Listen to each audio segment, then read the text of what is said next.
nth वाली क्या थी बेटा इक्वेशन? क्या u plus a/2 into 2n-1, बस इतनी थी। हाँ, इसमें तुम लोगों ने क्या देखा था कि सर ये डायमेंशनली तो इनकरेक्ट है। क्यों? कुछ रिसर्च की इसके ऊपर? कितने लोगों ने रिसर्च की, जल्दी बताओ। की नहीं की? कहां पर रिसर्च की बताओ? मैंने बताया था ना एच.सी. वर्मा, देखना एक बार। देखिए आपने एच.सी. वर्मा, मैंने चैप्टर का नाम था। अब क्या पेज नंबर भी बताऊं? पेज नंबर 36, ले खुश रहे। Page number 36 एच.सी. वर्मा, आज जाके खोल के देखोगे, ठीक है। इस इक्वेशन की कहानी आप लोग मुझे समझाएंगे, क्या कहानी है। एच.सी. वर्मा पेज नंबर 36, ठीक है। उसमें लेफ्ट हैंड साइड पे दी हुई है, और खुश रहे। सब बता दूं और बताऊं? पहला पैरा छोड़ के दूसरे पैरा में, ठीक है। और इधर 3/4 है और इधर 1/4 है। समझ रहे हैं ना बेटा? एक पेज जो होता है ऐसे डिवाइडेड होता है, देख ऐसे, है ना। इतने पोर्शन के बाद में चालू होती है और यहां तक चलती है। क्वेश्चन नंबर नहीं है ये, देख। मेरे को पता था ऐसे लोग मौजूद हैं, लाल गाल। हाँ बेटा, इस इक्वेशन पे सब लोग रिसर्च करेंगे। ध्यान से देखिए, डायमेंशनली क्या है? इनकरेक्ट है। दिख गया ना सबको? इसको ध्यान से पढ़ के देखना। Page number 36 of HC. Verma, सभी लोग इसको चेक करना, ठीक है। खैर, अभी हमारे मुद्दे की बात क्या है बच्चों? वेक्टर्स डिस्कशन करेंगे बेटा, सारे डाउट्स क्लियर होंगे, डोंट वरी, है ना। चलिए, सभी लोग हेडिंग डालेंगे वेक्टर्स। नया चैप्टर 2-3 पेज छोड़ दिया करो जब भी नया चैप्टर चालू करो। पुराने चैप्टर के बाद 2-3 पेज छोड़ दिया करो, और उसके बाद में हमेशा नया जो चैप्टर है वो चालू किया करो। कर सकते हो इतना, या कंजूस हो? कंजूस तो नहीं हो? तो बेटा जब भी नया चैप्टर चालू करेंगे 2-3 पन्ने छोड़ेंगे, उसके बाद करेंगे। इससे क्या फायदा होगा? कोई अच्छा सवाल कभी मिल जाता है तो उसे कॉपी में कर लेना उसी चैप्टर का। समझ रहे हो? मान लो कोई टेस्ट का अच्छा सवाल आ गया, उसी चैप्टर के पीछे जल्दी से उसे नोट कर लिया, जिससे अपने नोट्स में क्या रहे, वो मेंटेन रहे। बात समझ आ गई ना? इसीलिए always leave 2-3 pages after chapter gets finished. Alright, इतनी इंग्लिश तो समझ में आती होगी? आती है। चलो, तो भाई हमारे नए चैप्टर का नाम क्या है बच्चों? वेक्टर्स। वेक्टर्स का मतलब क्या है? देख, इस दुनिया में जितनी भी फिजिकल क्वांटिटीज बनी, क्या बनी? Physical quantities. ये जो फिजिकल क्वांटिटीज थी, इन फिजिकल क्वांटिटीज को अलग अलग कैटेगरीज के अंदर डिफाइन कर दिया गया। किसमें डिफाइन किया गया? अलग कैटेगरीज में। और दुनिया ने कहा कि दुनिया में 2 कैटेगरीज बनेगी। कितनी कैटेगरीज? 2 कैटेगरीज के अंदर कौन कौन सी आई बच्चों? एक तो आई स्केलर, और दूसरी क्या आई? वेक्टर। अब स्केलर क्या और वेक्टर क्या? हालांकि तुम लोग ये चीज पढ़ चुके हो क्लास 9 क्लास 10 में थोड़ा बहुत। स्केलर क्या होता है और वेक्टर क्या होता है थोड़ा थोड़ा पढ़ा है। तो बेटा स्केलर की कहानी की जब बात आई और वेक्टर की कहानी की जब बात आई, तब लोगों ने ऐसा कहा कि स्केलर वो क्वांटिटीज होती हैं जिनको सिर्फ क्या चीज बता के डिफाइन किया जा सकता है? मैग्नीट्यूड बता के। क्या बता के? मैग्नीट्यूड। फॉर एग्जाम्पल अगर मैं बात करूं बच्चों मास, क्या 5 kg बताना पड़ता है? सिर्फ 5 kg बोला और समझ में आ गया? क्या मैं ऐसा बोलता हूँ 5 kg in the north, 10 kg in the east, 15 kg in the west? ऐसे तो नहीं बोलना पड़ता ना। क्या मास बताने के लिए हमें डायरेक्शन देनी पड़ती है? नहीं देनी पड़ती। क्या स्पीड बताने के लिए डायरेक्शन देनी पड़ती है? देनी पड़ती है। क्या बच्चों 5 मीटर पर सेकंड, दैट्स इट। 5 मीटर पर सेकंड क्या है? हमारी स्पीड। पर बच्चों स्पीड से ही रिलेटेड एक क्वांटिटी और थी, याद कर। 2 क्वांटिटीज के सेम डायमेंशन आते थे, स्पीड और वेलोसिटी, याद है? तो बेटा वेलोसिटी जो है वो क्या होती है? वेक्टर। वेलोसिटी क्या होती है? वेक्टर। लिखते तो उसे भी क्या है? 5 मीटर पर सेकंड। पर उसके साथ एक खास बात होती है, और वो खास बात क्या थी कि उसके साथ एक डायरेक्शन अटैच होता है। भाई मैं अगर चाहूं तुम्हें कि यहां से मेरे घर जाता हूं मैं 5 मीटर पर सेकंड, कितनी वेलोसिटी से जाता हूं? 5 मीटर पर सेकंड से मेरे घर पे जाता हूं। मेरा घर है मान लो विज्ञान नगर में, ठीक है? मान लो क्या है, ठीक है ना। तो अगर मेरा घर है बच्चों यहां से मान लो 15 किलोमीटर दूर, और मैं कितनी डिस्टेंस ट्रेवल कर रहा हूं? 15 किलोमीटर। कितनी वेलोसिटी से जा रहा हूं? 5 मीटर पर सेकंड से। तो क्या मेरे घर पहुंचने के लिए मुझे तुम्हें रास्ता बताना पड़ेगा? 5 मीटर पर सेकंड इन द ईस्ट, उसके बाद में 5 मीटर पर सेकंड इन द नॉर्थ, फिर 5 मीटर पर सेकंड इन द वेस्ट, और इस तरह से जाता हुआ बोल बताऊंगा कि नहीं? मतलब क्या कुछ क्वांटिटीज ऐसी थी दुनिया में जिसमें कि मुझे डायरेक्शन भी बताना पड़ा? भाई मैंने बोला मेरे घर पे जाना है, सर आपका घर कहाँ है, तो क्या डायरेक्शन बतानी पड़ेगी? भाई उस समय मैं तेरे को मान ले डिस्टेंस बोल दूं 5 किलोमीटर, पर क्या सिर्फ 5 किलोमीटर बोलने से आप मेरे घर पहुंच जाएंगे? नहीं पहुंचेंगे ना। क्या I need to give the directions as well? तो बेटा जैसे ही डिस्टेंस के साथ में डायरेक्शन अटैच होती है तो हमें एक नई क्वांटिटी मिलती है। वो क्वांटिटी क्या होती है? वेक्टर। वो क्वांटिटी क्या होती है? वेक्टर। सेम मतलब सबसे नॉर्मल एग्जांपल की अगर बात करें तो एरोप्लेन। भाई एरोप्लेन है, हवा में छोड़ दो उड़ता रहेगा यार, बिना डायरेक्शन के वो कहीं भी पहुंच सकता है क्या? बेटा डायरेक्शन तो देना पड़ेगा। बेटा एरोप्लेन वो कागज वाला नहीं, असली वाला, असली वाले की बात कर रहा हूं। तो असली वाले एरोप्लेन के अंदर तो बेटा पूरे रडार वडार सब लगे हुए होते हैं। जानते हो जीपीएस सिस्टम? जीपीएस का फुल फॉर्म कौन बता सकता है? Global positioning system. पता है? साइंस की क्लास है। अच्छा जीपीआरएस का?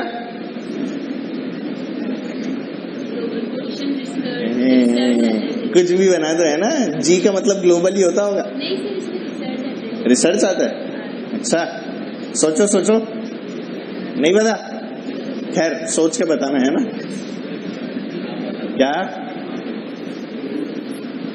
चलो इधर आ जाओ। हाँ एक स्केलर हो गया और दूसरी क्वांटिटी क्या हो गई बच्चों? वेक्टर। तो भाई स्केलर क्वांटिटीज क्या आप लोगों को समझ में आई? इनको सिर्फ मैग्नीट्यूड से बता सकते हैं। अच्छा वेक्टर्स के अंदर क्या होता है? मैग्नीट्यूड भी जरूरी है और डायरेक्शन भी। तो यहां पर हमने क्या बोला? Magnitude plus direction. Magnitude plus what? Direction. पर क्या this is the correct definition of a vector? नहीं, अभी जो डेफिनेशन है वो पूरी नहीं हुई है, क्योंकि कई क्वांटिटीज ऐसी होती हैं जिनमें मैग्नीट्यूड भी होता है और डायरेक्शन भी होता है, पर तो भी वो वेक्टर नहीं होती। तो भी वो क्या नहीं होती? वेक्टर नहीं होती। ऐसी क्वांटिटीज को हम लोग अभी डिफाइन कर रहे होंगे क्या होती हैं, पर अभी ये समझ के वेक्टर की कंप्लीट डेफिनेशन क्या है। तो हम लोग क्या बोलते हैं बेटा वेक्टर को? It needs a magnitude plus a direction. और एक और खास बात वो क्या है? नहीं, मस्ट ओबे वेक्टर लॉज। कौन से लॉज बच्चों? Vector laws. ठीक है। हम जैसे इसमें वेक्टर अलजेब्रा वगैरह पढ़ रहे होंगे तो हम वहां से पता लगाएंगे कि वेक्टर के लॉज भी होते हैं कुछ। ठीक है ना। जैसे मैथ्स में तुमने अलजेब्रा पढ़ी है ना, a + b = c, इसी तरह से यहां भी पढ़ रहे होंगे। ठीक है। तो वेक्टर की पूरी अलजेब्रा जो है, जो मैथमेटिक्स से बिल्कुल अलग चलेगी। मैथ्स में तुम लोग जब 12th में आ जाओगे तो पूरा एक अलग से चैप्टर पढ़ते हो वेक्टर अलजेब्रा के नाम से, खूब बड़ा सारा 3D और 3D ज्योमेट्री, वेक्टर्स वगैरह पता नहीं क्या क्या। ठीक है ना। तो इसीलिए चिंता मत करना, वेक्टर को हमें कैसे डिफाइन करना है? It needs a magnitude plus and it must also obey vector laws. सिर्फ तभी एक क्वांटिटी क्या कहलाएगी? वेक्टर। अच्छा स्केलर्स की क्या कहानी थी? क्या सिर्फ मैग्नीट्यूड से काम चल रहा था? यहाँ पर क्या सिर्फ मैग्नीट्यूड का काम था? पर यहाँ पर क्या क्या? मैग्नीट्यूड, डायरेक्शन और वेक्टर लॉज भी फॉलो करना चाहिए। अब ऐसी कुछ क्वांटिटीज थी बेटा दुनिया के अंदर जो कि मैग्नीट्यूड भी रखती थी, डायरेक्शन भी रखती थी, पर वो वेक्टर लॉज को ओबे नहीं करती थी। ऐसी क्वांटिटीज को बोला गया टेंसर। क्या बोला गया? Tensor quantities. ठीक है, इसकी ज्यादा टेंशन मत लेना, बस बता रहा हूं। These quantities are called tensor quantities. और टेंसर क्वांटिटीज कौन सी थी? जैसे इलेक्ट्रिक करंट, करंट होता है ना बेटा, current is a tensor quantity. ठीक है, इसके बारे में पढ़ेंगे बहुत आराम से, बहुत डिटेल में। पूरा 12th में चैप्टर है करंट इलेक्ट्रिसिटी के नाम से। उसमें करंट को ही दौड़ाते रहना यहाँ से वहां। और किसी को अगर फील लेनी है करंट की तो अपनी उंगली दुलाओ। अभी एक स्विच बोर्ड में डाल के फील दिलाता हूं। करंट की फील चाहिए किसी को? बोलो, असली फील आती है इस वाले चैप्टर की। चाहिए क्या? नहीं चाहिए? चलो बहुत अच्छा। हाँ तेरे को चाहिए ऐसा लग रहा है? नहीं? चलो तो सबसे पहली डेफिनेशन किसकी लिखेंगे हम लोग? स्केलर्स लिख लीजिए। स्केलर्स लिख लीजिए। The quantities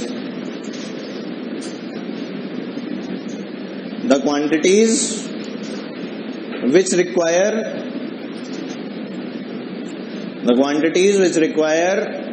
only magnitude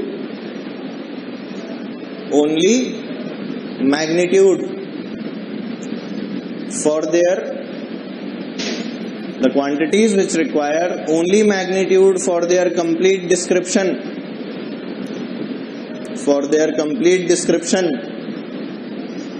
are called scalar quantities. Are called the quantities which require only magnitude for their complete description are called scalar quantities. Example लिखने बच्चों, mass, time, speed, mass, time, speed, अच्छा volume,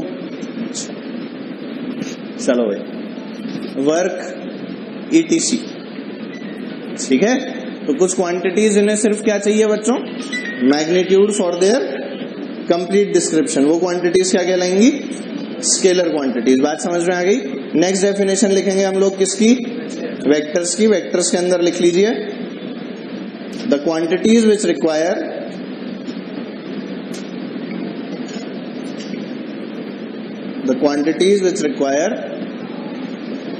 magnitude, the quantities which require magnitude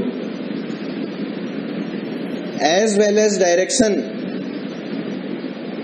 the quantities which requires magnitude as well as direction and must also obey vector laws,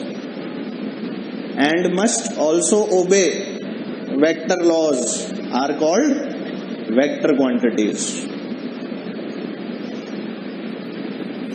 ठीक है।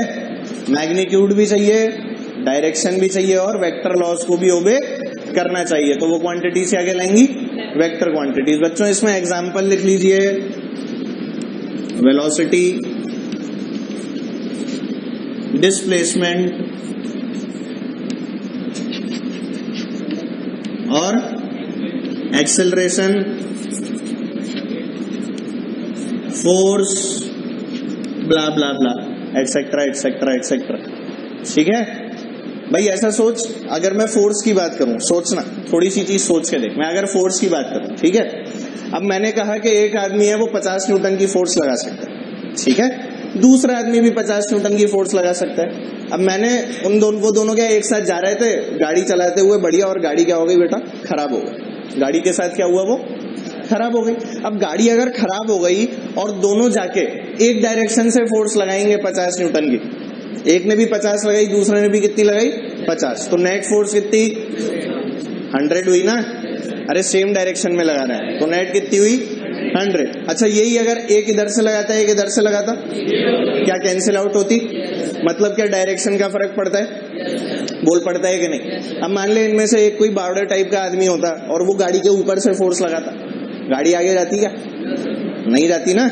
क्या अपने को force की direction से लेना देना होता है, मतलब फोर्स कैसी quantity, vector quantity. Force vector laws को भी ओबे करती है, इसीलिए हमें इसके बारे में डरने की जरूरत नहीं है। क्या आपको ये बात समझ में आ गई, अरे पक्का बोलो सब लोग, ठीक है। तो थोड़े एग्जाम्पल देखें वेक्टर आखिर होते कैसे हैं।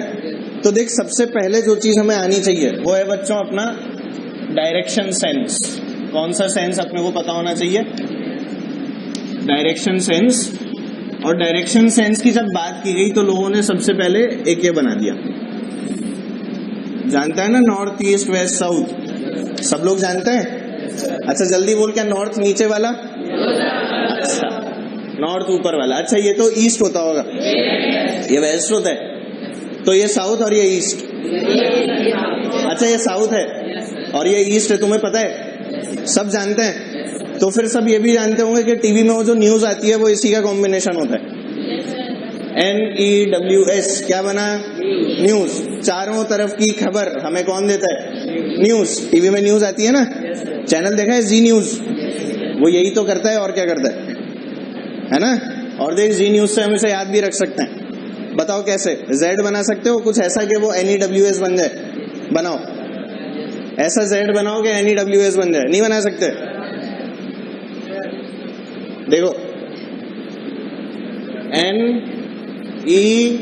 NEWS, सबको देखा, कभी भूलोगे क्या, अरे जी न्यूज ही तो है ये। अगर जी न्यूज तुम्हें याद है तो क्या सारे डायरेक्शन याद है, जल्दी बोलिए, भूलेगा क्या इसे, तो बेटा न्यूज का फुल फॉर्म भी यही होता है, नॉर्थ ईस्ट वेस्ट साउथ। समझ में आती है बात? ये हमारे पास में बच्चों 4 डायरेक्शंस होते हैं। कितने डायरेक्शन? 4। तुमने देखा होगा एक मुर्गा बना हुआ है, मुर्गा कभी इधर घूम जाते हैं, मुर्गा कभी उधर घूम जाते हैं, देखा है ना? अगर नहीं देखा हो ना तो कोटा एयरपोर्ट है ना, वहां पे एक मुर्गा लगा हुआ है इसी तरह का। सही में एक मुर्गा लगा हुआ है, वो डायरेक्शन ऑफ विंड बताता है। किसकी डायरेक्शन बताता है? विंड की डायरेक्शन। ठीक है, तो वो बेटा इसी कोऑर्डिनेट सिस्टम पे काम करता है, वो नॉर्थ ईस्ट वेस्ट और साउथ। तो अगर मान ले कोई वेक्टर क्वांटिटी है, क्या चीज है बेटा? Vector quantity. उसको कैसे रिप्रेजेंट करते हैं देख इस वाली लाइन पे, इसे समझने की कोशिश कर, ध्यान से देख। मैंने कहा कि कोई तो था, ये मान ले डिस्टेंस है 5 मीटर की। कितनी डिस्टेंस है? 5 मीटर की डिस्टेंस है। और बेटा ये एंगल मान लो थीटा है। एंगल क्या है? थीटा। इसका जो रिप्रेजेंटेशन होगा बच्चों, इसका जो क्या होगा? रिप्रेजेंटेशन। चल इसे डिस्टेंस नहीं बोल के फोर्स बोलता है। 5 न्यूटन की फोर्स। क्या बोला है ना? This is a force of 5 Newton. सबको दिख रहा है बच्चों? क्लियर? तो इस फोर्स की जब मैं डायरेक्शन लिखूंगा, फोर्स की जब मैं क्या लिखूंगा बच्चों? डायरेक्शन। तो उसका रिप्रेजेंटेशन कैसे होगा? ध्यान से देखना, बहुत ध्यान से। हम इसको बोलेंगे 5 न्यूटन। अब बता, ईस्ट नॉर्थ, नॉर्थ ईस्ट क्या बोलूं? North east, east north. ऐसे कमेंट किया जा सकता है क्या? East north, north east. अच्छा, अब मैं तेरे को 2 स्टेटमेंट बोल के बता रहा हूं, ध्यान से सोचना। North of east, east of north. 2 statement लिख रहा हूं, ईस्ट ऑफ नॉर्थ और दूसरा क्या है? North of east. अब बताइए क्या ये ईस्ट ऑफ नॉर्थ है या नॉर्थ ऑफ ईस्ट है? क्या ये नॉर्थ ऑफ ईस्ट है? सब लोग देखो बेटा, नॉर्थ ऑफ ईस्ट है। ध्यान से समझ बेटा, मैं कहां पर बैठा हूं? ईस्ट पे। ईस्ट से क्या मैं नॉर्थ की तरफ जा रहा हूं? नहीं देख पा रहा मैं बेटा, ईस्ट पे बैठूंगा। हमेशा ध्यान रखना। तो क्या EON कहना गलत होगा? तो हमारी जो डायरेक्शन होगी वो क्या होगी बच्चों? North of east. ऐसा क्यों हुआ? समझ लो, ईस्ट के नॉर्थ में, नॉर्थ ऑफ ईस्ट यानी ईस्ट का नॉर्थ। समझ में आ रही है बात? बात समझ में आई ना? हिंदी में हमने क्या बोला? North of east. हिंदी में क्या मतलब हुआ? ईस्ट का नॉर्थ। क्या ईस्ट से नॉर्थ में भागना है? और हमेशा याद रख, जब भी कोई एंगल ऐसे दे रखा हो ना, तो उसको कैसे लिखना है? जहां से भी मेजर कर रखा है ना बेटा, वो क्वांटिटी आगे लिखी होती है। जिस पर भी अपन बैठे होते हैं ना, जिस एक्सिस पे, हमेशा वो क्वांटिटी कहाँ लिखी होती है बेटा? आगे। तो ऐसा समझ ले कि आगे वाली पर क्या करो? बैठ जाओ। आगे वाली पे क्या करो?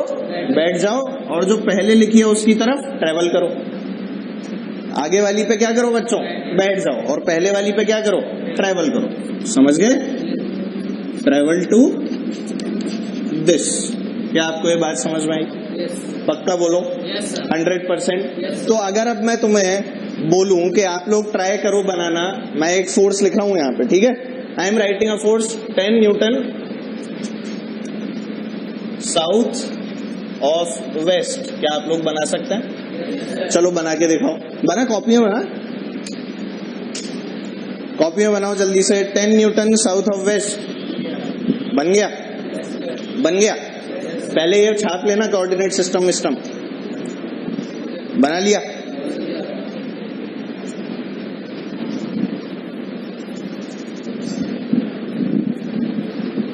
कर लिया? क्या कर लिया? हाँ, हो गया? सभी लोग साइड हो जाएं। अच्छा,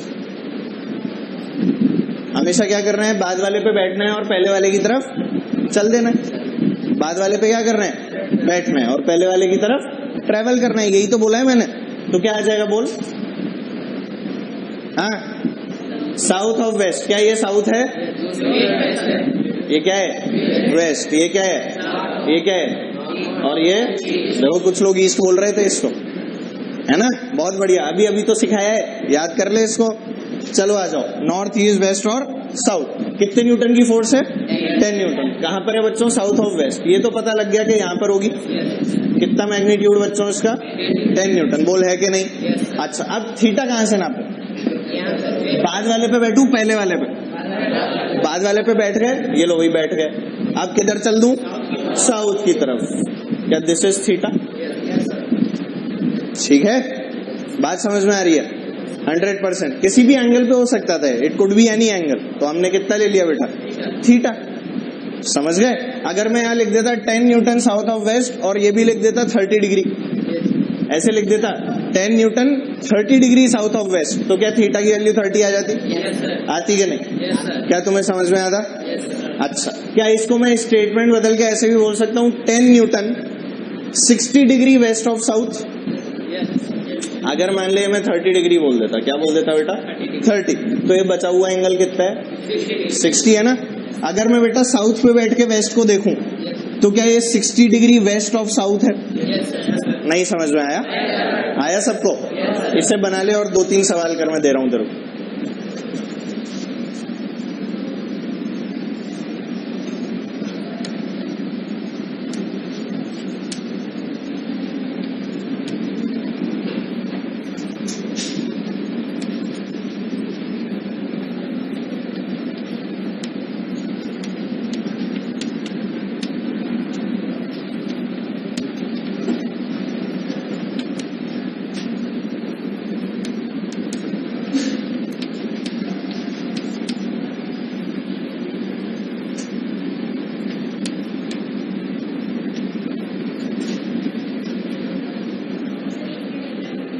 एक में ही बना लो, एक में ही इन तीनों को रिप्रेजेंट करके बताओ भाई जल्दी से। आप लोगों को एक 20 न्यूटन की फोर्स को रिप्रेजेंट करना है 30 degree east of north, 45 degree south east और 60 डिग्री नॉर्थ ऑफ वेस्ट। ध्यान से बनाएंगे।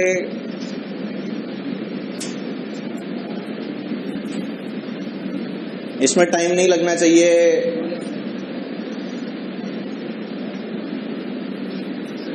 हाँ, तीनों बना लिए? गुड।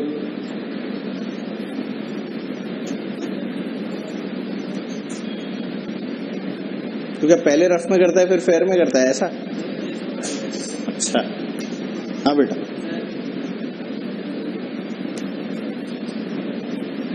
हाँ, हो गया मिस्टर गर्ग? अभी कर रहे हो?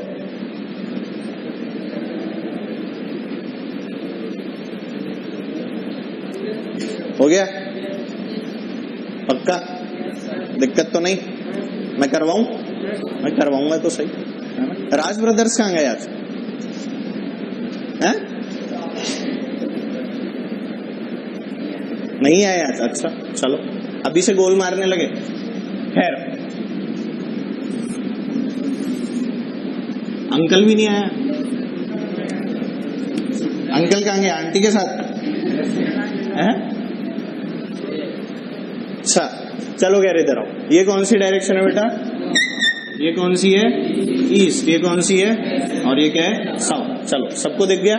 अगर ये नॉर्थ ईस्ट वेस्ट साउथ पता है तो 30 डिग्री ईस्ट ऑफ नॉर्थ कहां पर बैठना है? नॉर्थ पे या ईस्ट पे? नॉर्थ पे। क्या बाद वाले पे बैठते हैं? क्या हो गया? ये है डायरेक्शन, ये तो पता लग गई। अब बैठना किधर है? नॉर्थ पे। और ऐसे चलना है कितना डिग्री? कितने न्यूटन की फोर्स थी? बोलो कोई दिक्कत? 100%। चलो भाई, दूसरा देखो, 45 डिग्री साउथ ईस्ट। क्या यहां पर मैंने साउथ ऑफ ईस्ट कहा? देख, एक चीज सोचे, टोटल एंगल कितना होता है? 90 डिग्री। तो अगर कोई 45 डिग्री बोल दे तो क्या सीधा सीधा मतलब है कि बीच में लाया करेगा? अब उसे हम साउथ ऑफ ईस्ट बोले, साउथ ईस्ट ऑफ साउथ बोले, कोई फर्क पड़ेगा क्या? पड़ेगा क्या फर्क इसमें? तो इसीलिए जब भी बेटा, अगर मैं ये एंगल नहीं भी देता, ये मैंने इसीलिए बताया तुझे कि अगर मैं ये एंगल नहीं भी देता और सिर्फ साउथ ईस्ट भी लिख देता तो भी तुम्हें अपने आप क्या समझना था कि एंगल कितना है? 45 डिग्री। बात समझ में आती है? अगर बेटा 45 डिग्री नाम का एंगल नहीं लिखा हो और डायरेक्ट ऐसे लिखा हो क्या? साउथ ईस्ट, तो अपने आप समझ जाना एंगल क्या है? 45 डिग्री। क्योंकि 90 का आधा क्या होता है? सबको पता है बेटा, 90/2 कितना आता है? सब लोग जानते हैं ना? बहुत बढ़िया। तो ये 45 डिग्री जब लिखा होता है तो अपने आप ही बीच में खींच दो। साउथ वेस्ट है, साउथ ईस्ट है। साउथ ईस्ट मतलब ये क्या यहाँ पर बनाना है? 45 डिग्री कहीं से भी नाप सकते हैं, इसमें कोई दिक्कत तो नहीं। फोर्स का मैग्नीट्यूड कितना था यहाँ भी? 20 न्यूटन। बोलो सही है? किसी को कोई दिक्कत? क्या हमने डायरेक्शन दे दी है? अच्छा, तीसरा बोलो, 60 डिग्री नॉर्थ ऑफ वेस्ट। कहाँ बैठूंगा? पक्का वेस्ट पे। जाऊंगा कहाँ? नॉर्थ पे। क्या वेस्ट ये है और नॉर्थ ये था, यानी कि फोर्स की डायरेक्शन तो ये रही होगी। क्या इसमें किसी को कोई दिक्कत? एंगल कहाँ से बनेगा बच्चों? क्या यहाँ बैठ के यहाँ चल दूं? कितना आ गया? किसी को कोई भी दिक्कत है क्या? मैग्नीट्यूड 20, 20, 20 सारी चीजें सही है? Are you sure? पक्का सही है? सबको आया कि नहीं? चलें आगे। छाप लो। छाप लिया?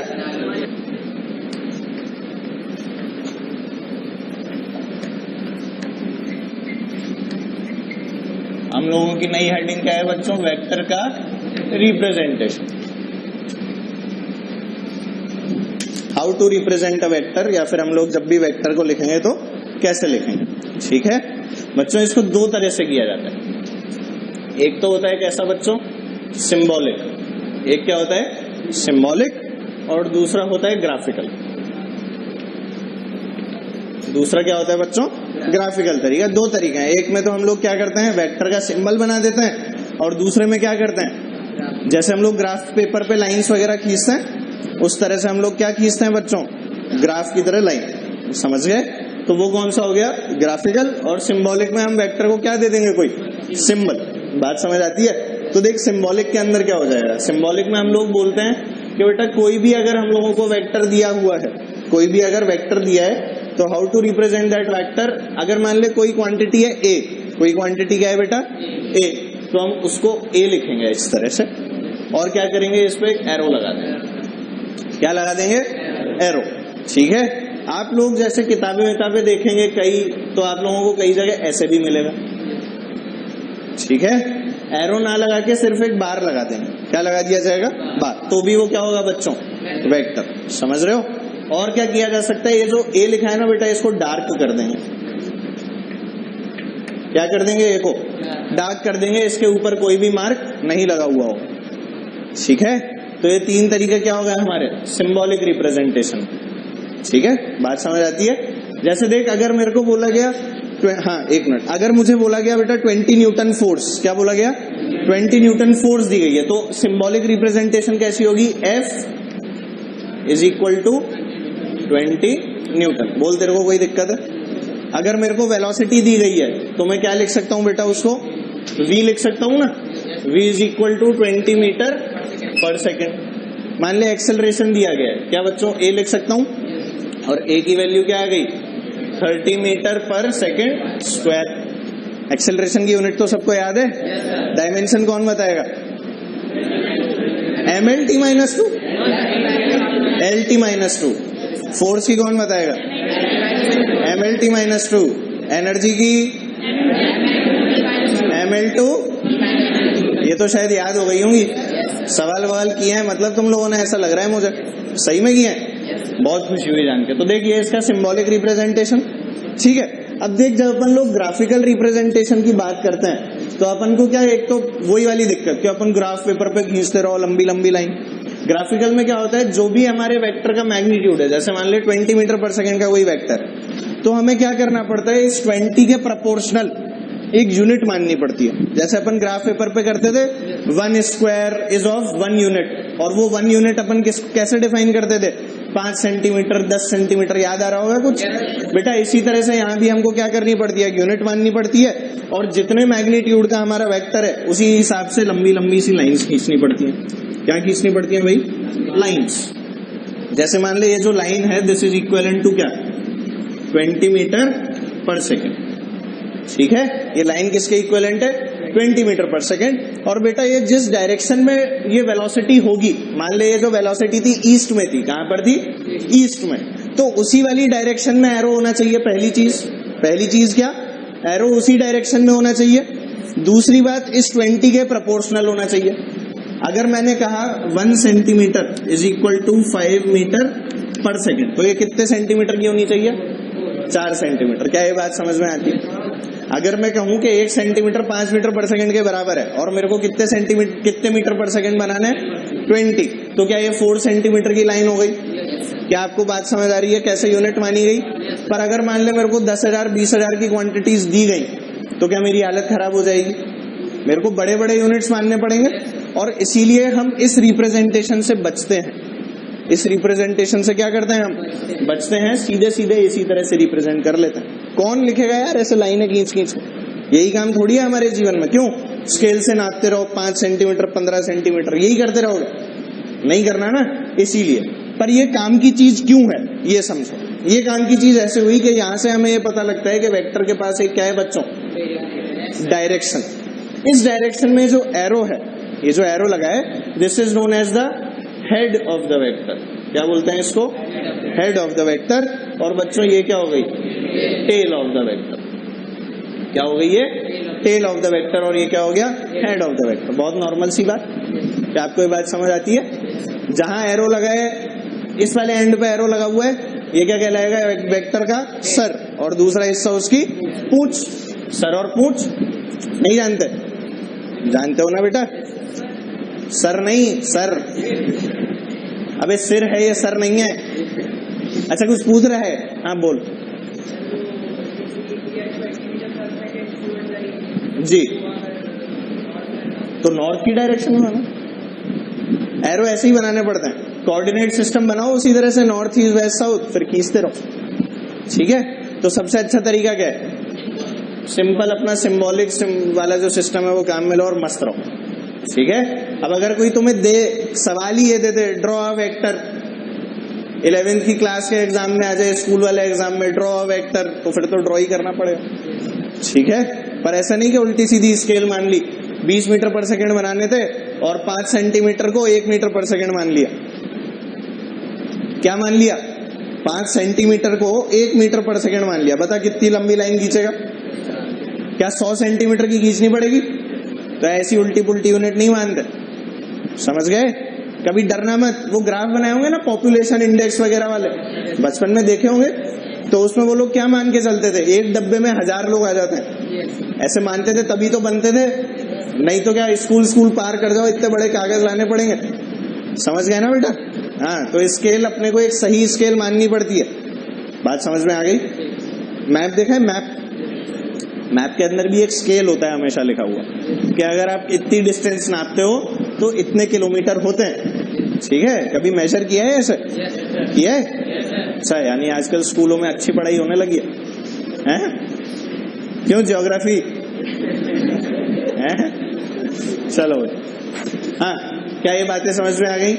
जल्दी से बना लो और इसके बाद में लिखो। तू कुछ पूछ रहा था?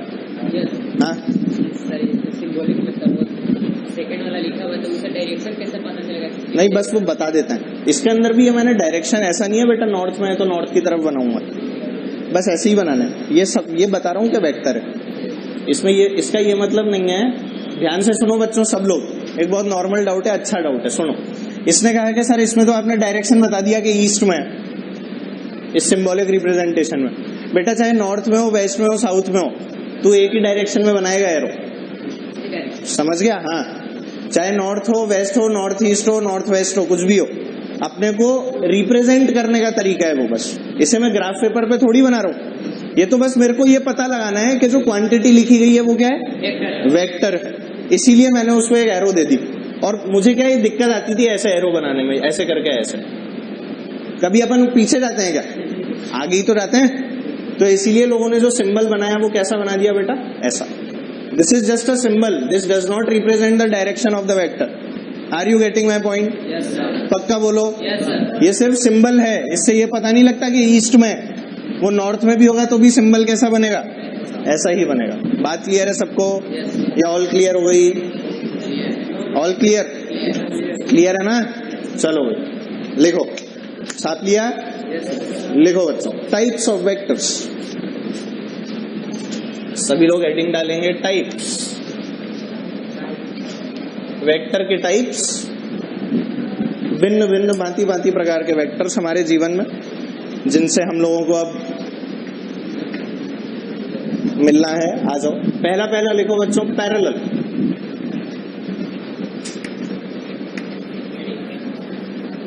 टाइप्स के अंदर पहला वेक्टर आ गया पैरेलल। कौन मुझे पैरेलल लाइंस की डेफिनेशन बताएगा? कौन बताएगा? हाथ खड़े करो। बोलना नहीं है, हाथ खड़े करने। हाँ, कौन मुझे ये बताएगा पैरेलल लाइंस की डेफिनेशन क्या होती है? पैरेलल लाइंस पूछ रहा हूँ, पैरेलल वेक्टर नहीं पूछ रहा। हाँ, अलाइन विच, एक लाइन या दो line?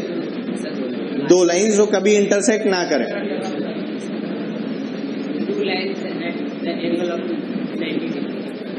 Two lines at N angle of 90 degree perpendicular. अबे वो तो ये हो गई, ये पैरेलल थोड़ी होगी। Two straight lines forming an angle of 90 degree. तो यही तो हुई। हाँ, और बोलो।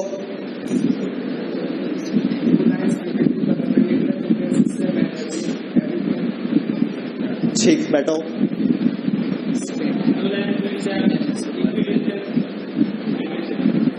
टू लाइंस जिनके बीच का डिस्टेंस हमेशा इक्वल रहता हूं। छोटू कुछ बोल रहे थे आप पीछे, बोलिए। The lines which never intersect each other are parallel. बैठो। और कोई? सब यही बोलना चाहते हैं?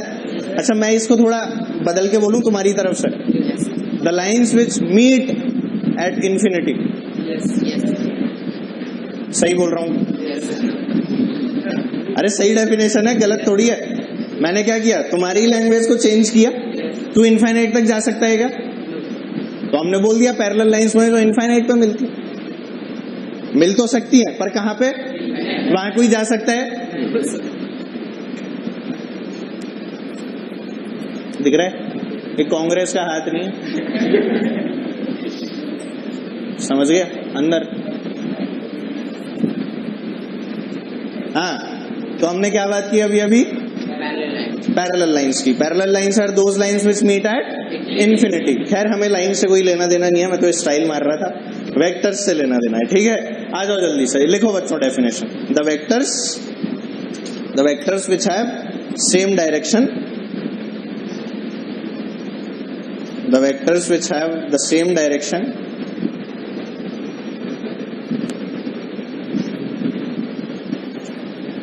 and may or may not have the same magnitude, and may or may not have the same magnitude are parallel vectors. दो वेक्टर्स जो क्या हो बच्चों? सेम डायरेक्शन में हो, may और may not have the same magnitude, and may or may not have the same magnitude are called parallel vectors. ठीक है? पैरेलल वेक्टर्स का मतलब डायरेक्शन क्या हो इनकी? सेम हो। डायरेक्शन सेम से हम लोग क्या मतलब निकालते हैं?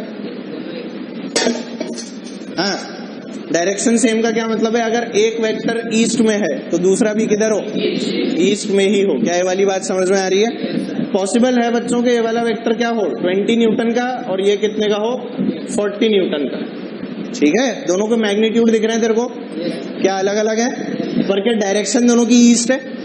अच्छा, अगर मैं कहूं एक वेक्टर 20 न्यूटन का नॉर्थ में है और एक वेक्टर 40 न्यूटन का नॉर्थ में है, तो भी क्या ये पैरेलल होंगे? क्यों? क्योंकि डायरेक्शन क्या है? सेम है। क्या आपको ये बात समझ में आती है? इनका मैग्नीट्यूड अगर बराबर हो जाता है तो ये बन जाता है इक्वल वेक्टर्स। क्या बन जाते हैं? Equal vectors. तो इसी में स्टार बना के लिख ले पहले के अंदर ही। इफ, ये पहले डायग्राम बना लेना बेटा, पहले डायग्राम बना लो और फिर स्टार बनाना।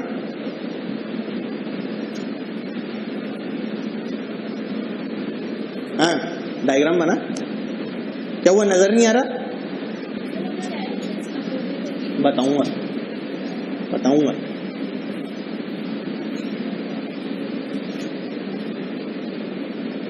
चौक तोड़ने में कितना मजा आता है, हैं? तुम लोग मारते तो नहीं हो एक दूसरे को चौक से? पक्का? दिख गए ना अगर, तो मुझे भी बुला लेना साथ के लिए।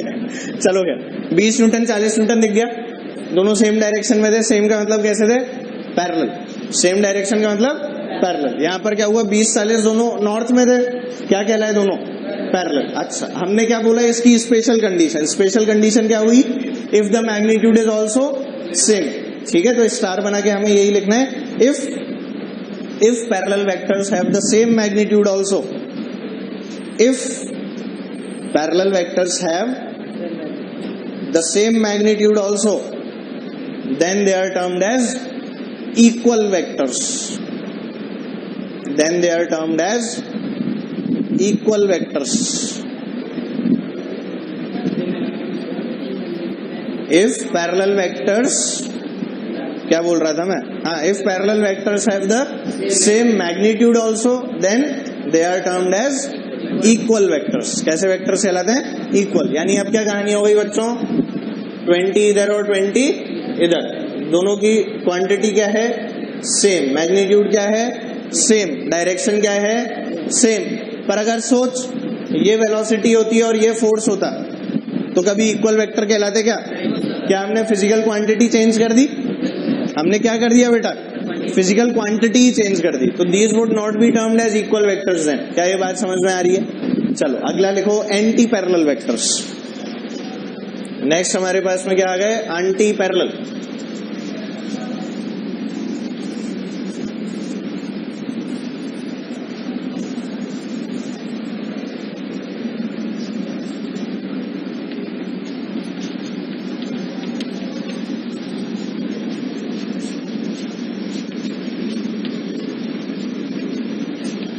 लिख लो बच्चों, the vectors which are opposite in direction to each other. कौन से वेक्टर्स हैं ये? which are opposite to direction. Vectors which are opposite in direction to each other. Vectors which are opposite in direction to each other are anti parallel. Magnitude में और may not be same. ठीक है, क्या हो गया? The vectors which are opposite in direction to each other are anti parallel vectors, full stop. The magnitude में और may not be same. Magnitude same हो भी सकता है और नहीं भी हो सकता. मतलब कैसे वेक्टर होगा ये? इधर और दूसरा इधर. आपको देखा? अरे बोलो बेटा, एक की डायरेक्शन ये 20 न्यूटन और दूसरे की डायरेक्शन ये, मान लो कितना? 40 न्यूटन. दोनों आपस में कैसे हैं? ये एंटी पैरेलल. ये दोनों आपस में कैसे हैं? Anti parallel. बात समझ में आ गई? अच्छा, एक मान ले मेरे को दे रखा है एक वेक्टर 30 डिग्री. कौन सी डायरेक्शन है ये? नॉर्थ ऑफ ईस्ट या east of north? North of east है ना. अबे नॉर्थ ऑफ ईस्ट है, देख ईस्ट पे बैठ के नॉर्थ पे चलाऊंगा तो कौन सी है ये? 30 डिग्री नॉर्थ ऑफ ईस्ट. बोलो सही है. इसका अगर मैं बोलूं एंटी पैरेलल वेक्टर निकाल, तो निकाल लेगा? क्या आएगा? क्या आएगा? 60 डिग्री ईस्ट ऑफ नॉर्थ आएगा. ऐसा कुछ क्या? ऊपर में मतलब इधर आएगा? यही होगा हैं बेटा. अगर मेरे को कोई पर्टिकुलर वेक्टर दिया जाए और उसी का बोला जाए कि एंटी पैरेलल वेक्टर निकालो, then that vector is termed as negative of the vector. क्या बोलते हैं उसको? Negative of the vector. और बेटा इस वेक्टर का नेगेटिव ऑफ द वेक्टर क्या होगा? इसको पलट दूं? इसको कितने डिग्री से पलटना पड़ता है? 180 डिग्री से. कितने डिग्री से पलट दो? 180 से. क्या ये बात समझ में आती है सब लोगों को? बेटा अगर मेरे को एक वेक्टर दिया है और बोला कि इसी वेक्टर का एंटी पैरेलल वेक्टर निकालो, क्या बोला? इसी वेक्टर का एंटी पैरेलल वेक्टर निकालो, then that vector is termed as negative of the vector. क्या बोला जाता है? Negative of the vector. क्योंकि अब मैं क्या लिख रहा हूं? 20 को क्या मैं -20 में कन्वर्ट कर रहा हूं? सोच के देख. मैंने अब 20 को किस में कन्वर्ट कर दिया बेटा? ऑपोजिट डायरेक्शन में, इधर. क्या आप ये बात समझ पा रहे हैं? नहीं समझ में आया बेटा? मैं ये बता रहा हूं कि अगर कोई मेरे को वेक्टर दिया जाए और फिर ये बोला जाए कि find the anti parallel vector of this vector, जो गिवन वेक्टर है, इसका मतलब होगा कि I need to rotate that vector by an angle of 180 degree. कितने डिग्री एंगल से मोड़ना है? 180 डिग्री से. यानी ये अगर 20 था तो बेसिकली मुझे इसको ऐसे घुमाना है, यहां से पकड़ना है और ये यहां तक घुमाना. क्या आपको ये बात समझ में आई ना? हाँ. अब थीटा क्या होगा? क्या हम वो मेजर कर सकते हैं? ये 30 था तो ये कितना रहा होगा बेटा 60, बोल रहा होगा कि नहीं? ये कितना रहा होगा बेटा 90। ये निकाल लें, ये टोटल कितना था, यहां से यहां तक कितना था, 180 में कितने चले गए, 150 चले गए, तो ये कितना बचा 30। क्या आपको सीधे भी दिख रहा था ये और ये? कौन से एंगल है? वर्टिकली ऑपोजिट है कि नहीं, या ऑपोजिट? वर्टिकली ऑपोजिट है। तो क्या बेटा पैरेलल थोड़ी बोल रहा हूं, तो होने दे, क्या हो गया? एंटी पैरेलल है ना, तो क्या हो गया बोल बेटा। इसकी डायरेक्शन किधर है, इसकी किधर है? ऑपोजिट डायरेक्शंस में है ना। क्या बेटा होने दे, पैरेलल थोड़ी हुआ बेटा ये। अभी अपन लोग एंगल टेकिंग पढ़ेंगे जब वेक्टर के बीच में, तब तुम लोगों को बताऊंगा कि दो वेक्टर्स का एंगल कैसे नापा जाता है, तब तेरे को उस चीज को बहुत अच्छे से फील आएगी कि अभी क्या चीज बताई गई। ठीक है, अभी हम लोग एक चीज पढ़ेंगे बेटा जिसको हम लोग बोलेंगे एंगल बिटवीन टू वेक्टर्स, कि दो वेक्टर अगर दिए उनके बीच का एंगल कैसे निकाला जाए। ठीक है, तेरे को अपने आप समझ आएगा, अभी चिंता मत कर। अभी बस ये समझ ले कि 20 का अगर मेरे को नेगेटिव वेक्टर लेना है तो क्या हो जाएगा -20। उसकी डायरेक्शन क्या होगी, उसके बिल्कुल ऑपोजिट, है ना। ऐसा सोच 20 न्यूटन की फोर्स यहां से लगा रहा हूं, 20 की वो वहां से लगाने लगा, 20 की मैंने यहां से लगाई, 20 की वहां से लगाने लगा, नेट क्या आया 0 आया ना। यहां पर भी 20 इधर था 20 इधर था, नेट क्या बचा 0 बचा ना। ठीक है, अभी अपन एंगल की बात करेंगे वेक्टर की, बिल्कुल टेंशन मत ले। ठीक है, अभी इसकी फील आएगी। क्या तेरे को समझ में आया नेगेटिव ऑफ वेक्टर क्या होता है? पक्का। एंटी पैरेलल का मतलब क्या है, दीज शुड बी ऑपोजिट। इसको बेटा वेक्टर की एक बड़ी खास बात होती है, वो भी अभी मेरे को बताना बाकी है, तो मैं उसके साथ ही तेरे को वो वाली चीज भी बता दूंगा। ठीक है, चिंता मत करो। वेक्टर के बारे में एक बहुत मशहूर चीज है कि वेक्टर जो होता है उसको हम लोग किसी भी प्लेन में शिफ्ट कर सकते हैं पैरेलली। अभी वो चीज बतानी बाकी है। ठीक है, उसे बताऊंगा तब और समझ में आएंगी चीजें। हाँ बताऊंगा, अभी तो सब आएगा। इसको बना लो बेटा और इसके अंदर लिख लेना, इसमें लिख लेना अ वेक्टर, क्या बेटा? हाँ उसी के बारे में बताऊंगा, इसी में स्टार बना लेना। इसको लिखूंगा, रिप्रेजेंट कैसे करूंगा, चल बोल। ये कौन सी डायरेक्शन है बेटा? वेस्ट। क्या वेस्ट पे बैठ के साउथ की तरफ जा रहा हूं, मतलब क्या लिखूंगा 20 newton south of west. Are you sure? अच्छा यहां से करता तो क्या बोलता, ये एंगल क्या होता 60 डिग्री, फिर क्या बोलता 60 डिग्री वेस्ट ऑफ। क्या आपको समझ में आ गया? चलो इसे नोट करो और एक स्टार बना के लिखो जो मैं बता रहा हूं।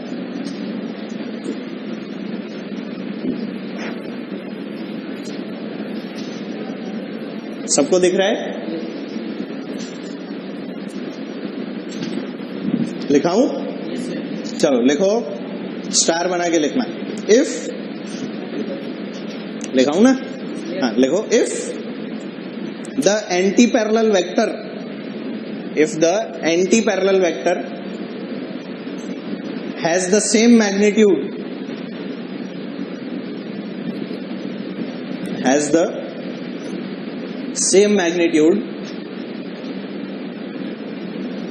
then the vector is termed as negative vector. Then the vector is termed as negative vector. ठीक है, यहां पे हमने वही वाली चीज समझी है। ठीक है ना, तो हम लोग इसके बाद में क्या लिख लेंगे, in the above case, next line में लिखो, in the above case the negative vector of, in the above case the negative vector of 20 newton 30 degree north of east. In the above case the negative vector of, ये लिखा बेटा 20 newton 30 degree north of east is, 20 newton 30 degree north of east is कौन सा वाला, 20 Newton 60 degree south of west. क्यों? अच्छा ये वाला है साउथ ऑफ वेस्ट, तो है ना, तो हम क्या लिखेंगे 20 newton 30 degree south of west. 60 वाला तो क्या है, वेस्ट ऑफ साउथ है। अगर 60 डिग्री लेंगे तो क्या लिखूंगा, वेस्ट ऑफ साउथ, तो दोनों लिख लेना, 60 डिग्री वेस्ट ऑफ साउथ और 20 newton 30 degree south of west, दोनों ट्रू है ना। चाहो तो ये एंगल से लिखो, चाहो तो ये एंगल से लिखो, दोनों लिख लेना। बात समझ में आती है सबको? चलो नेक्स्ट लिखो बेटा, को इनिशियल वेक्टर।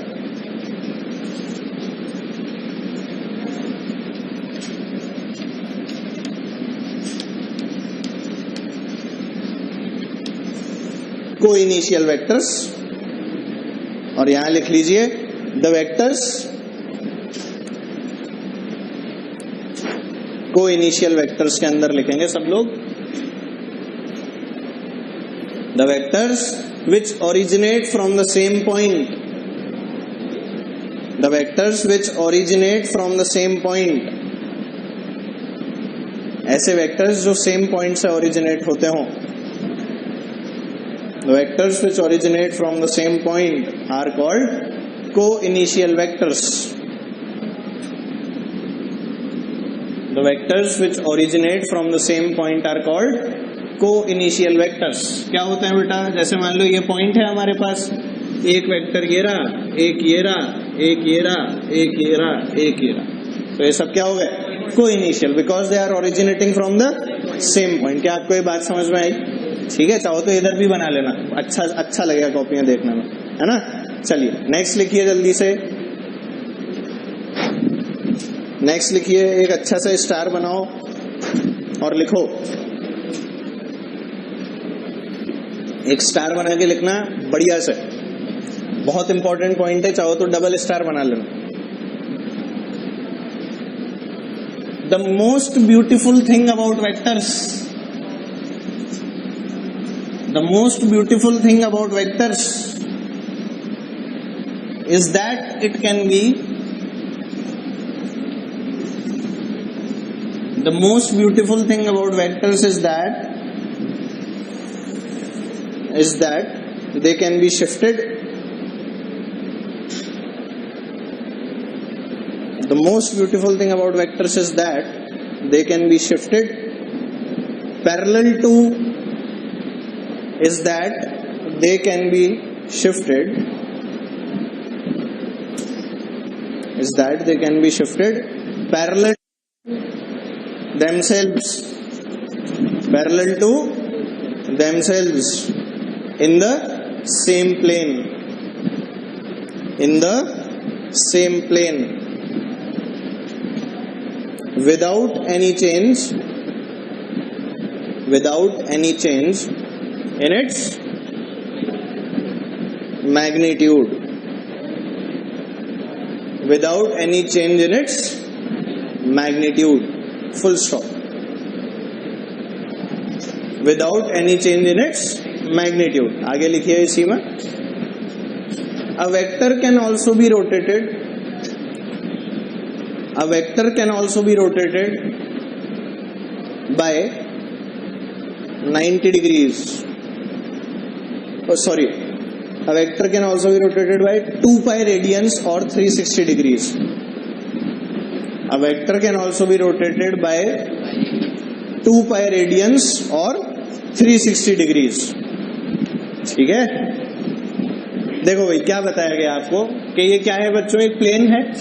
ये कौन सा प्लेन है, बताया था ना मैंने, कौन सा प्लेन है, एक्स वाई प्लेन है बेटा। जो बोर्ड है ये कौन सा प्लेन है, ये एक्सिस कौन सी है, ये सबको पता है ना। तुम्हारी तरफ जो बाहर आ रही है कौन सी एक्सिस है, ये कौन सी है, और ये वाली एक्स। तो अगर ये बोर्ड है तो ये जेड में है क्या, ये बोर्ड जेड में है क्या, कौन से प्लेन में, एक्स में और वाई में। क्या सभी लोग देख पा रहे हैं, पक्का दिख रहा है। तो अगर मैं यहाँ पर एक वेक्टर ड्रॉ कर रहा हूं, मान ली इस वेक्टर का नाम था बेटा ए, क्या नाम था इस वेक्टर का, ए। तो मुझे ऐसा कहा गया कि अगर कोई वेक्टर किसी प्लेन में बना हुआ है तो हम लोग उसको उठा के कहीं भी ले जा सकते हैं उस वाले प्लेन में, हम लोग उस वेक्टर को उठा के कहीं भी ले जा सकते हैं उस वाले प्लेन में, पैरेलल शिफ्टिंग से। कौन सी शिफ्टिंग से, पैरेलल। ऐसा करने पर वेक्टर पे कोई फर्क नहीं पड़ता, ऐसा करने पे वेक्टर पे कोई फर्क नहीं पड़ता। यानी कि अगर ये यहां बनाए तो भी कोई दिक्कत नहीं है। अब मैं ए को ही बेटा अगर यहां भी बना दूं तो भी हमें कोई भी दिक्कत नहीं है। इसी ए को अगर मैं अब उठा के यहां पे बना दूं तो भी हमें कोई दिक्कत नहीं है। ये पूरा प्लेन है बेटा, ये क्या है आपके आस में? प्लेन। कौन सा प्लेन है? X Y plane. तो वेक्टर जिस प्लेन में बना हुआ है उस प्लेन में अगर मैं उसे पैरेलल शिफ्ट कर दूं, क्या बेटा मैंने इसकी डायरेक्शन चेंज की है?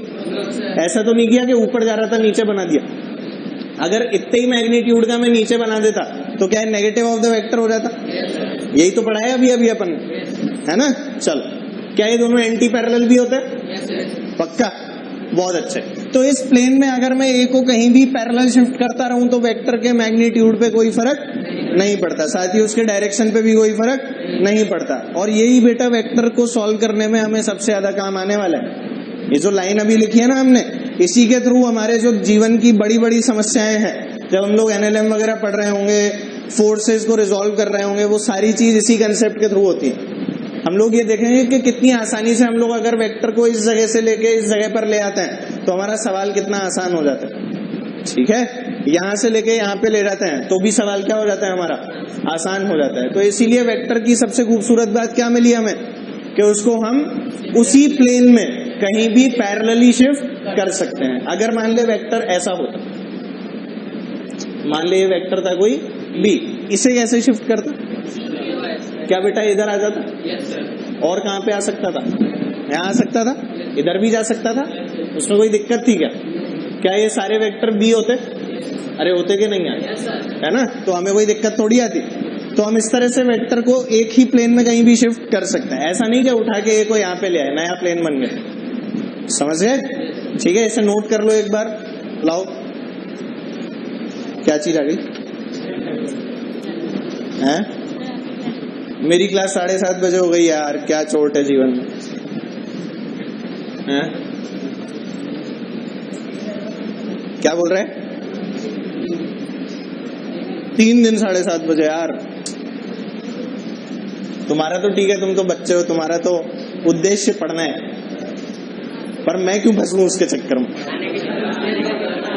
नहीं आऊंगा, सही, ऐसा थोड़ी आऊंगा, है ना? मैं भी नहा धो के ही आऊंगा, तुम्हारी तरह नहीं आऊंगा। कितने लोग नहाए हो आज? ईमानदारी से हैं? हाँ बेटा, और किससे नहाते हैं? क्या दूध से नहाते हैं? चलो खैर, हाँ, हम लोग क्या बात कर रहे थे? वेक्टर की पैरेलल शिफ्टिंग की, है ना? तो देख भाई, वेक्टर की पैरेलल शिफ्टिंग हम लोगों ने पढ़ी, और मैंने तेरे को क्या बोला? वेक्टर को 2π रेडियन से घुमा भी सकता हूँ। यानी कि अगर वेक्टर ये दे रखा है ए, तो अगर इसको 2π रेडियन से घुमाना है, 2π का मतलब कैसे यहां से घुमाना चालू करूं? पकड़ लूं इसे, ये घुमाया, क्या यहीं पर वापस आ गया? कोई फर्क पड़ा? कितना घूम गया? 2π। अरे बोल, घुमा के नहीं? घूम गया ना? क्या क्या बोल सकता हूँ इसे? 2π और 360 डिग्री बोल सकता हूँ ना? 2π की यूनिट क्या है? अबे रेडियन, जानता है? पक्का। और 360 की डिग्री सबको पता है। एक रेडियन में कितने डिग्री? सर ये तो बताया ही नहीं आपने। कितने हैं? 57 डिग्री। तो 37 डिग्री, 57। हाँ, अबे एक रेडियन में डिग्री कैसे करते हैं ना बेटा? ये देख, मैं याद दिलाता हूँ तेरे को, देख याद कर, बचपन में पढ़ा था हमने, पाई रेडियन। हाँ भाई, कितने डिग्री? 180। तो एक रेडियन, इसे सॉल्व नहीं कर सकते क्या? कर सकते हो। It comes out to be somewhere around 57 degrees. कितने डिग्री आता है ये? Somewhere around 57 degree. एग्जैक्ट होता है 57 पॉइंट समथिंग, तो समवेयर अराउंड 57 डिग्री। क्यों ऐसे कैलकुलेट नहीं कर सकते? आधे तो बोले एक रेडियन यानी 180 डिग्री। क्यों? हाँ, थोड़ा सा दिमाग के जो घोड़े हैं उनको दौड़ाते रहे, अपने घुटनों को दुखाते रहे, अच्छा लगेगा। क्यों? क्यों? घुटनों में दर्द होता होगा जब दिमाग चलाता है तो। अभी तो बोला यस सर, अब मना कर रहे हैं। तो क्या तूने देखा कितने लोगों के घुटने दुख रहे हैं? जल्दी बोलो, दुख रहे हैं घुटने? पक्का? हाँ। क्या 2 पाई पकड़ के इधर घुमा देना? क्या वापस वहीं पहुंच गया? कोई दिक्कत तो नहीं? चलिए, बनाना चाहो तो बना लो, ऐसा कोई जरूरत नहीं है ना, तुम्हारी इच्छा है। चलो हेडिंग डालो इसके बाद, angle between the vectors, angle between 2 vectors.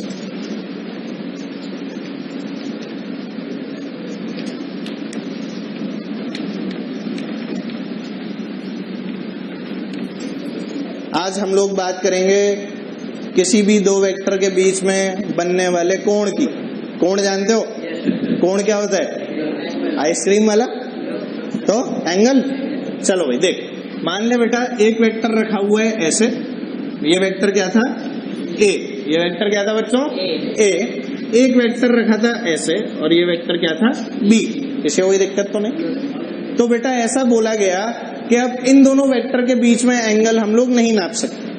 क्या बोला लोगों ने? कि जब जब वेक्टर ऐसे रखे होंगे, यानी कि हेड से टेल मिली हुई होगी, क्या मिला हुआ होगा? हेड से टेल मिली होगी, तब हमें वेक्टर्स के बीच का एंगल नहीं नापना। हमें वेक्टर्स के बीच का एंगल कब नापना है? जब दोनों के क्या मिले हो? टेल से टेल मिली हो। जैसे गाना था ना, ताल से ताल मिला, हमें क्या करनी है? टेल से टेल मिलानी है। तेरे को समझ में आ गई बात? क्या तू टेल से टेल मिला सकता है? हमें ताल से ताल नहीं मिलानी है, हमें क्या करनी है? टेल से टेल। तो अगर टेल से टेल मिलाऊंगा तो क्या मैं ये चीज पढ़ चुका हूं कि जो वेक्टर है उसे हम प्लेन में पैरेलल शिफ्ट कर सकते हैं? पढ़ा है कि नहीं? चलो भाई, अगर ये चीज पढ़ ली तो क्या यहाँ से इधर शिफ्ट हो जाएगा? अच्छा, क्या ये भी आगे ऐसे शिफ्ट हो सकता है? किसी को भी शिफ्ट कर सकते हैं। और क्या बच्चों, फिर इनकी टेल से टेल मिल जाएगी तो बोल कैसा दिखेगा? ए तो ये हो गया और ये क्या हो गया? बी कैसा था? ये वाला है ना, ये क्या आ गया अपने पास में? बी। किसी को कोई दिक्कत? अब बेटा जो इनके बीच का ये एंगल होगा थीटा, यही क्या होगा? इनके बीच का एंगल होगा। पर ध्यान से देख, यहाँ पर तो एक एंगल और बन रहा है सर, ये वाला। ये क्यों नहीं लिया? सॉरी, ये वाला। हमेशा बेटा 2 वेक्टर्स के बीच का एंगल वही होता है जो कि छोटा एंगल होता है। ठीक है? जो भी एंगल छोटा होगा वही हमेशा क्या होगा बेटा? Angle between the 2 vectors. बड़ा वाला एंगल नहीं लेना। ऑब्वियसली ये चीज तेरे को दिख रही होगी, ये थीटा छोटा है और ये वाला बड़ा है, दिख रहा है ना? मुझे कौन सा लेना है? ये वाला। इस वाले को नहीं लेना है। क्या आप ये बात समझ पा रहे हो? पक्का? तो एंगल बिटवीन द 2 वेक्टर्स मुझे कैसे लिखना है? When 2 vectors are joined tail to tail. When 2 vectors are joined tail to tail, then the smaller angle between the vectors is the angle between the vectors. क्या आप लोग ये बात समझ पाए? पक्का बोलो। ये डायग्राम बनाओ और लिख लो जो मैं बता रहा हूं। डायग्राम बना लीजिए और लिख लीजिए।